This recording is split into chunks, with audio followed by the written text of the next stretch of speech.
Hello guys, welcome back to Genie. Today I'm going to show you how to fix Ryujinx Canary no sound or audio not working on PC.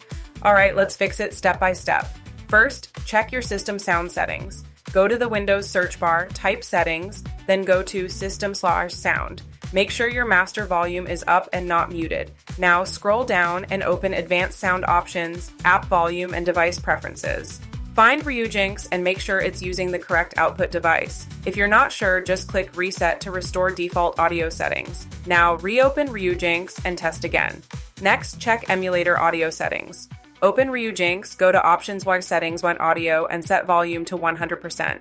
Now try switching audio backend. Change between available options like SDL2 or OpenAL, then click Apply and test.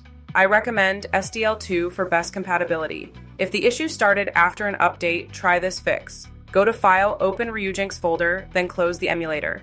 Delete the config system audio-related files inside the folder.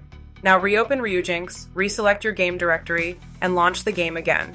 For Steam Deck users, switch to desktop mode, open Ryujinx there, and check your audio settings. Make sure volume is not muted in desktop mode. One of these methods should fix the no sound issue. Thanks for watching, and don't forget to like and subscribe to Genie.